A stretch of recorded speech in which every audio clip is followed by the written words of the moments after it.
When you think of the Navajo, you think of the Southwest. You think of red rock landscapes, arid desert, and that's where the vast majority of Navajo today live, so that makes sense.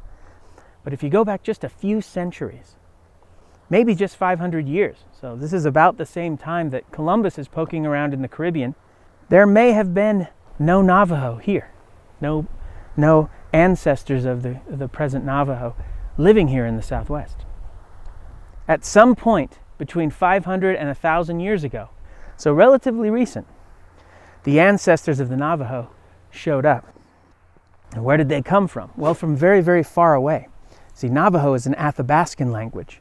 Athabascan speakers, the vast majority of them, live in Alaska and northern Canada. So in the far north, these are Arctic and subarctic people. And to this day, that's still where most of them live. Navajo is still to this day intelligible if spoken to Athabascan speakers up in Alaska or northern Canada. So pretty amazing.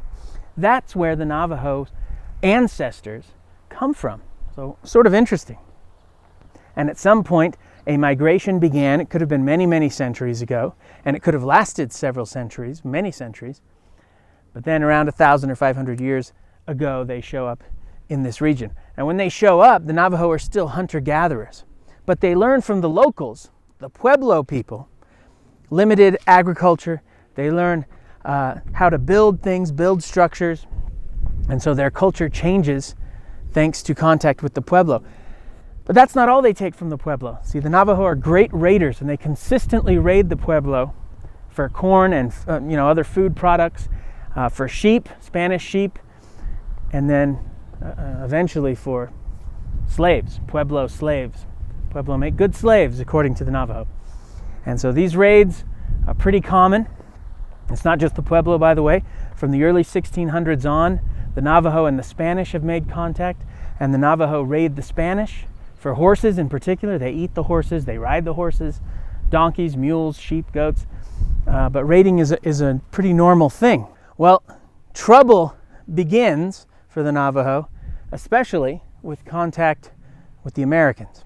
And so here we're talking the 1840s, 1846 to 1848. This is when the Americans first show up in this region officially as part of the Mexican-American War. And the Americans warn the Navajo that they must stop their raiding ways. And so treaties are drawn up, but they're quickly broken by the Navajo, who continue to raid. So a showdown seems inevitable. In response to the continued raids, the U.S. Army builds a Fort Defiance, in what is today northeastern Arizona. Now the problem with that is that Fort Defiance now finds itself smack dab in the middle of Navajo territory. So there are going to be territorial disputes, and that is indeed what happens. These disputes revolve around pasture lands.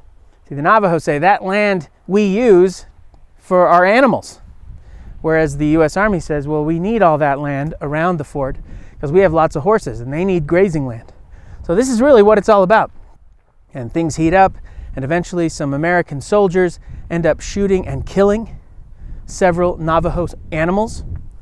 And the Navajo respond by organizing as an army and attacking Fort Defiance. This is in April 1860. Full-on attack of Fort Defiance. And the Navajo almost win. It's a very fierce battle. But in the end, the Navajo are pushed back and then chased into the surrounding countryside. And hostilities continue, and there are sporadic battles. But eventually, this is in early 1861, a treaty is drawn up, and it looks like maybe peace has been brought to the area between these two parties. Early 1861, you know what's happening in early 1861. The Civil War has begun to rage back east in the United States. So all of a sudden, the backwater Southwest has become sort of a critical strategic corridor linking California and the Union. Communications, supply lines, that Southwest needs to remain clear. And so Kit Carson, the trapper Kit Carson, and in his defense, he's pretty reluctant about this, is set with the task of pacifying the Apache and pacifying the Navajo, making sure the raids stop, and leading them, if possible, to a reservation that has been prepared for them at a place called Fort Sumner, 300 miles away in New Mexico. So this is off of their territory. Well, for 5 months, Kit Carson campaigns against the Apache. And he got his militia, he's got some Ute Indians fighting with him against the Apache. And finally, the Apache are mostly subdued. 1,000 of them are forcefully led to Fort Sumner and the reservation there. The Navajo are next. Well, after his 5-month campaign to defeat and pacify the Apache, Kit Carson and his militiamen and his Utes then turned against the Navajo. This was an even more bitter struggle. It took several years. Kit Carson had to adopt sort of total war tactics, the same sort of tactics being meted out on Southerners back east by the probably crazy William Tecumseh Sherman. So by that I mean the purposeful targeting of non-military targets, destruction of farmers' fields, destruction of orchards, stealing of cattle and food, the making of life miserable for the locals until they have to surrender. Eventually, he was able to trap thousands of Navajo in the Canyon de Chelly,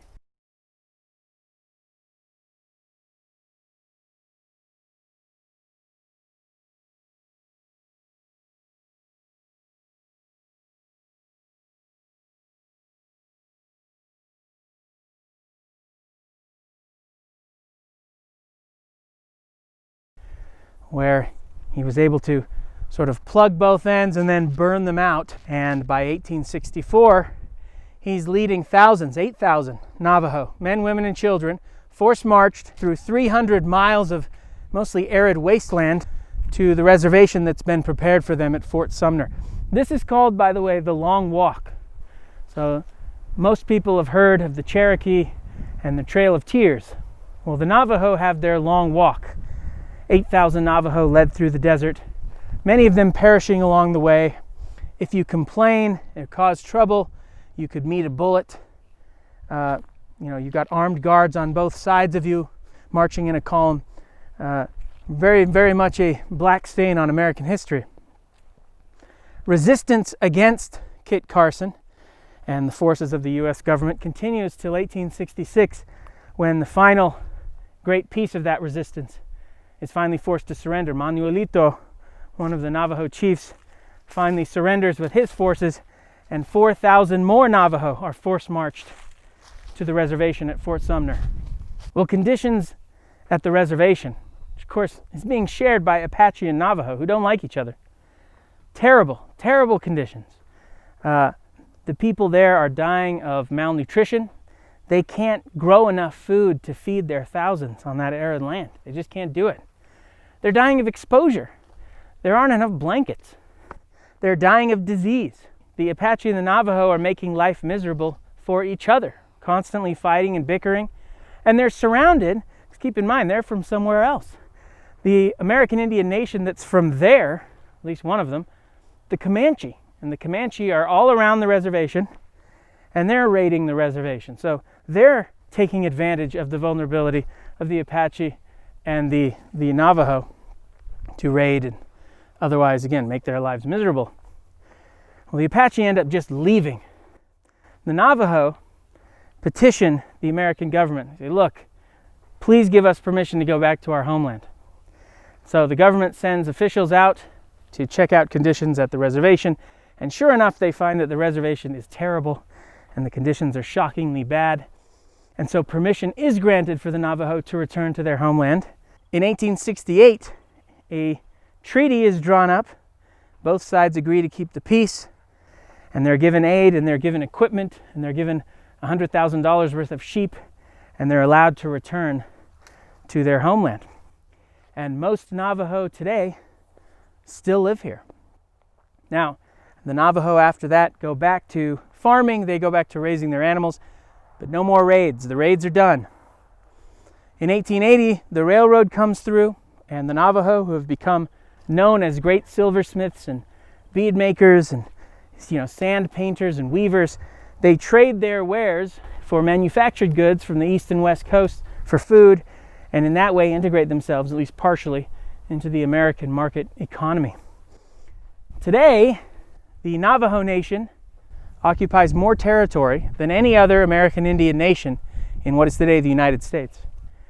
And it's also the biggest of the American Indian nations. In fact, the population of the Navajo today is about 25 times what it was before the long walk. Thank you so much for watching to the end. I really appreciate that. If you want me to keep creating content like this, consider becoming my patron over on patreon.com. Also follow me on Instagram, where weekly I issue updates as well as a set of history challenges. A little more engagement there. It's a lot of fun. We'll see you there.